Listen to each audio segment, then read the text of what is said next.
jadi Saksi. saksi lagi seperti apa? Sebentar ya. Sebelumnya Doktif pengen menyampaikan sebenarnya keterangan tambahan. Cuma tadi kayaknya waktunya diburu-buru sama yang mulia majelis hakim. Doktif mau bacain di sini ya. Ya. Ya, oke. Karena kan belum tentu nih kalian mumpung ada di sini semua.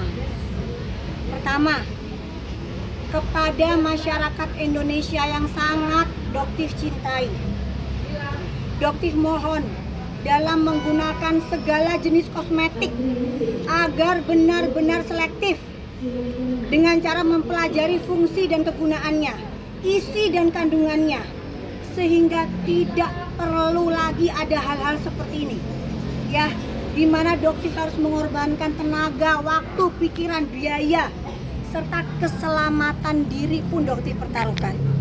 Yang kedua, kepada para pelaku usaha, tidak lagi menggunakan marketing flexing dan menjual produk semata-mata hanya untuk mengeruk keuntungan ya sebanyak-banyaknya tanpa memikirkan kesehatan dan keselamatan orang lain.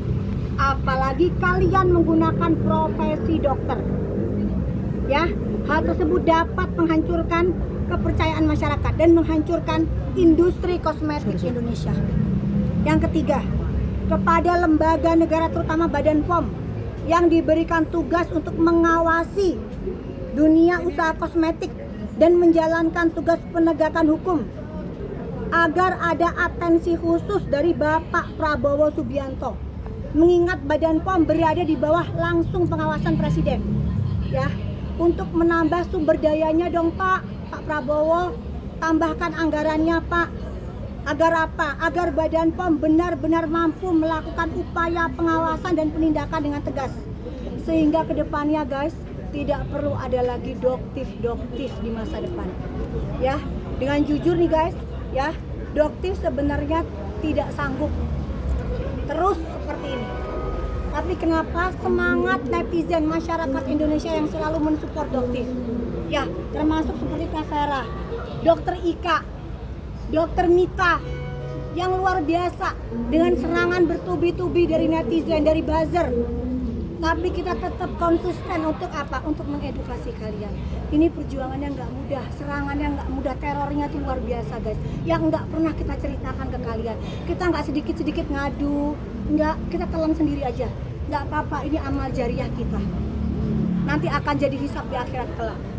Gitu. Ya. Mendapatkan teror dari siapa dok? Banyak banget, terutama ancaman di rumah kemarin, doxing, kediaman Doktif sudah diketahui, disering didatengin, dikelilingin, itu sudah hal yang biasa.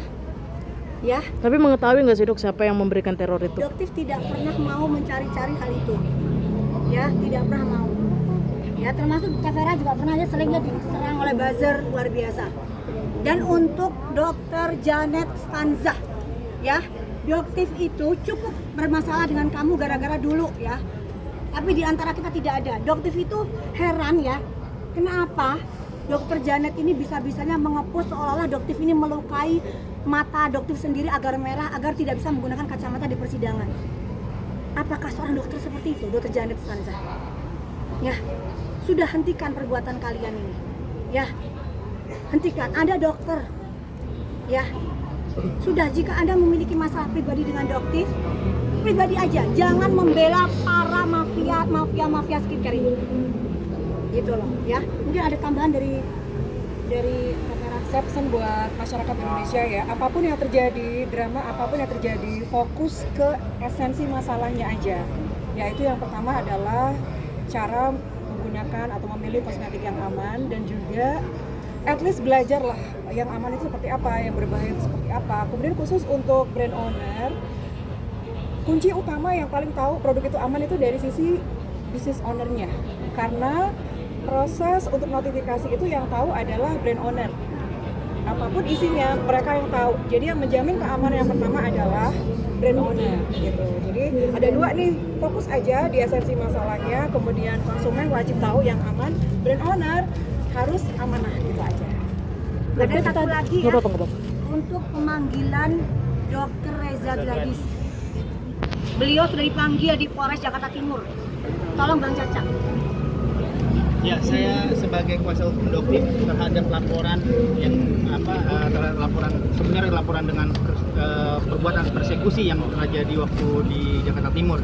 Kebetulan tim penyidik dari Polres Jakarta Timur telah memanggil sebenarnya kepada saudari RG, Dr. RG, untuk dimintai keterangannya sebagai saksi, bukan sebagai terlapor. Jadi setelah beberapa kali pemanggilan itu beliau belum datang dan belum memberikan waktu, menyempatkan untuk memberikan keterangan terkait permintaan keterangan oleh tim penyidik yang sebenarnya dalam perkara tersebut yang dilaporkan itu saudara SS, tapi harus meminta keterangan terkait adanya yang saudari SS ini bilang adanya pemerasan yang dilakukan oleh Doktif, dan itu harus dimintai keterangannya secara clear.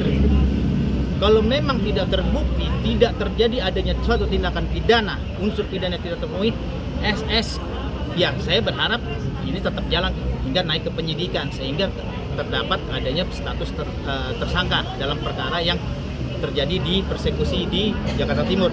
Jadi saya mohon kepada kuasa hukum Dr. Reza Gladys, tolong bilang kepada kliennya untuk hadir sebagai saksi untuk memberikan keterangan.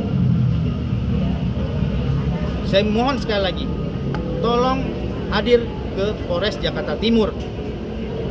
Jangan hanya hadir ke dalam persidangan atau sebagai pelapor, mereka garcep banget suruh gitu kan. Datang, jangan cuma preskon dicumi-cumi bisa, tapi giliran datang ke panggilannya Jakarta Timur ada aja alasannya. Pak Anos ditunggu di Jakarta Timur sama kliennya ya, biar ini tidak jadi terus pertanyaan ke Doktif kasusnya SS Ular gimana nih ceritanya gitu loh ya. Oke guys ya, itu aja. Dok, ya. ngomongin yang tadi katanya matanya sengaja ditonjok, itu sebenarnya berarti bukan. Jadi Doktif itu menyakiti diri sendiri, mata merah agar tetap bisa menggunakan kacamata. berarti secara tidak langsung difitnah. Betul ya, sementara sudah ada jelas yang namanya surat dari dokter dan majelis hakim melihat sendiri itu sesuatu hal yang sangat tidak mungkin, tapi itu dilakukan oleh seorang Janet Stanza dengan meripas seperti itu. Dia membuat tulisan seperti itu, semuanya sudah ada buktinya. Sebenarnya sakit apa dokter? Kenapa? Sebetulnya sakit apa? Karena memang dokter itu melakukan stem cell ke seluruh muka gitu loh. Jadi memang ada beberapa yang pembekakan di area tertentu gitu loh. Memang membutuhkan waktu setidaknya selama 1 bulan itu dokter harus bed rest. Kan nggak mungkin kalau dipanggil begini gimana bed rest. Nggak disangkain mangkir lagi, Nah, takut. ntar digoreng lagi, takut, panik, kabur. Kan kalian sukanya begitu para mujair. Sedikit pun dokter itu nggak takut, ya Allah, Allahu Akbar gitu loh. Ini amar ma'ruf nahi munkar. Ya, resiko di bencana yang resiko kematian aja besar banget dokter takutin kok meninggalkan KTP kok. Apalagi cuman begini kecil, remeh-temeh ini masalah begini.